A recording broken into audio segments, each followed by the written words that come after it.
Setelah sekian lama kita tunggu perlawanan pertama di bawah Iraola, akhirnya ia tiba. Dan walaupun ini hanyalah aksi pramusim menentang Sunderland, saya rasa ramai penyokong Liverpool mempunyai perasaan yang sama. Kita sebenarnya bukan terlalu teruja dengan keputusan 4-2 itu. Sebaliknya kita mahu melihat satu perkara yang jauh lebih penting. Adakah Liverpool benar-benar sudah berubah? Adakah kita sudah mula melihat identiti Andoni Iraola? Adakah pemain-pemain Liverpool sudah memahami apa yang dimahukan oleh pengurus baru ni, ataupun kemenangan ini sekadar keputusan biasa dalam aksi persahabatan? Hakikatnya, selepas menonton keseluruhan perlawanan, ada beberapa perkara yang sangat menarik perhatian saya. Ada yang membuatkan saya semakin yakin dengan projek Iraola, tetapi ada juga perkara yang menunjukkan Liverpool masih mempunyai banyak kerja yang perlu dilakukan sebelum sepak mula musim baru. Jadi dalam video kali ini kita akan membincangkan 6 perkara paling besar yang kita pelajari daripada Liverpool era Iraola selepas menewaskan Sunderland 4-2. Kalau korang rasa teruja dengan era baru Liverpool, jangan lupa untuk tekan butang like dan juga subscribe, dan jom kita teruskan. Perkara pertama, identiti Iraola sudah boleh dilihat. Perkara pertama yang paling jelas ialah identiti permainan Iraola sudah mula kelihatan walaupun pemain baru beberapa minggu menjalani latihan. Sebelum ni, Liverpool di bawah Arne Slot lebih banyak mengawal tempo melalui penguasaan bola.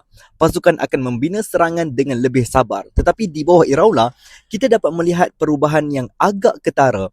Liverpool mahu menyerang dengan lebih cepat. Sebaik sahaja bola dirampas, pemain tidak menunggu terlalu lama. Mereka terus mencari ruang di hadapan. Kita juga melihat tekanan tinggi dilakukan dengan lebih agresif. Apabila Sunderland cuba membina serangan dari bawah, beberapa kali pemain Liverpool terus menekan sehingga memaksa lawan melakukan hantaran yang tidak tepat. Inilah antara identiti utama bola sepak Iraola sepanjang beliau mengendalikan Bournemouth dahulu. Tekanan tinggi, transisi pantas, serangan yang lebih terus. Sudah tentu ia belum sempurna, masih ada situasi pemain kelihatan sedikit lambat memahami bila perlu menekan dan bila perlu mengekalkan bentuk pasukan. Tetapi untuk aksi pertama, saya rasa ini merupakan permulaan yang cukup positif. Perkara kedua, Szoboszlai mungkin jadi pemain paling penting. Ramai bercakap tentang penyerang, ramai bercakap tentang pemain pertahanan, tetapi bagi saya, pemain yang paling sesuai dengan sistem Iraola ialah Dominik Szoboszlai. Kenapa? Kerana sistem seperti ini memerlukan pemain tengah yang mempunyai tenaga luar biasa. Mereka perlu berlari tanpa henti, mereka perlu menekan, mereka perlu membantu serangan, mereka juga perlu turun membantu pertahanan. Dan itulah kekuatan utama Szoboszlai. Gol yang dijaringkannya bukan sahaja meningkatkan keyakinan dirinya, tetapi pergerakan sepanjang permainan menunjukkan beliau sentiasa berada di kawasan yang betul. Beliau menjadi penghubung antara bahagian tengah dan serangan. Kalau musim lalu ramai mengkritik prestasinya yang kadang-kala tidak konsisten, mungkin musim ini kita akan melihat versi terbaik Szoboszlai. Jika beliau benar-benar dapat menyesuaikan diri dengan kehendak Iraola, Liverpool mungkin memperoleh seorang pemain yang jauh lebih berpengaruh berbanding musim lalu. Perkara ketiga, pemain muda tidak lagi sekadar pelengkap skuad. Aksi pramusim selalunya memberi peluang kepada pemain muda, tetapi kali ini saya melihat sesuatu yang berbeza.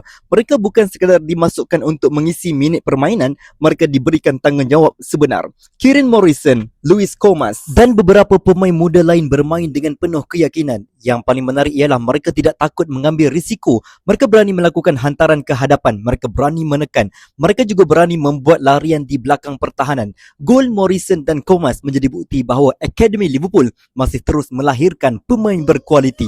Kalau mereka terus menunjukkan prestasi seperti ini, saya tidak terkejut jika beberapa nama akan kekal bersama skuad utama musim ini. Persaingan akan menjadi lebih sihat dan ini hanya memberikan lebih banyak pilihan kepada Iraola. Perkara keempat, masih ada masalah di bahagian pertahanan. Walaupun Liverpool menang 4-2, saya rasa kita tidak boleh menutup mata terhadap kelemahan yang masih jelas. Liverpool masih melepaskan 2 gol. Ada beberapa situasi pertahanan kelihatan terlalu terbuka. Apabila Sunderland berjaya melepasi tekanan pertama, ruang di belakang menjadi sangat besar. Ini sebenarnya perkara biasa dalam sistem tekanan tinggi. Kalau tekanan pertama gagal, pemain pertahanan akan terdedah. Sebab itu, komunikasi antara pemain sangat penting. penting. Kita juga melihat beberapa kali Sunderland berjaya melakukan serangan balas dengan agak mudah. Kalau situasi seperti ini berlaku ketika bertemu Manchester City, Arsenal atau Real Madrid, hukumannya mungkin jauh lebih berat. Jadi, kemenangan ini memang menggembirakan, tetapi ia juga mengingatkan bahawa Liverpool masih memerlukan masa untuk memperkemaskan organisasi pertahanan. Perkara kelima, Liverpool kini lebih berani menyerang. Satu lagi perkara yang saya suka ialah keberanian pemain menyerang. Kita dapat melihat pemain sayap sentiasa cuba melakukan larian. Penyerang tidak hanya menunggu bola, mereka sentiasa bergerak. Apabila satu pemain turun mengambil bola, pemain lain terus mengisi ruang kosong. Pergerakan seperti ini menyebabkan pertahanan Sunderland beberapa kali menjadi keliru. Inilah yang menjadikan serangan Liverpool lebih sukar dibaca.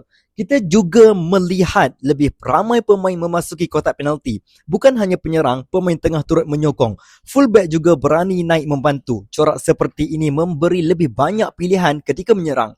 Sudah tentu masih ada beberapa penyudah yang kurang kemas. Tetapi dari segi mencipta peluang, saya rasa Liverpool berada di landasan yang betul.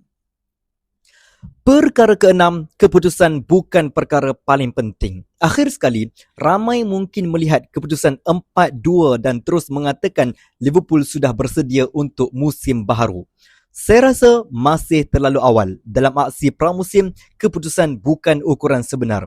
Apa yang lebih penting ialah perkembangan pasukan. Adakah pemain memahami sistem? Adakah corak permainan semakin jelas? Adakah pemain semakin serasi? Dan bagi saya, jawapannya ialah ya. Masih banyak kelemahan, masih banyak kesilapan.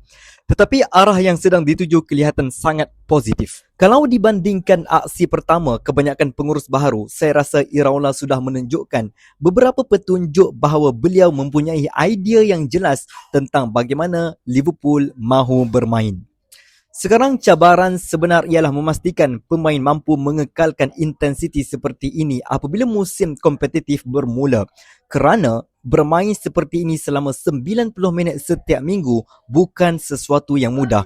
Ia memerlukan kecergasan yang tinggi, disiplin taktikal dan persefahaman yang semakin kukuh. Namun jika semua itu berjaya dibina, Liverpool berpotensi menjadi antara pasukan yang paling sukar dihadapi musim ini.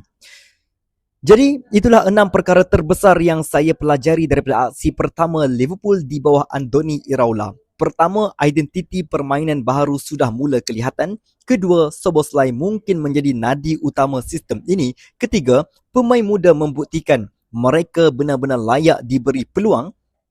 Keempat, bahagian pertahanan masih memerlukan penambahbaikan. Kelima, serangan Liverpool kini kelihatan lebih agresif dan berani.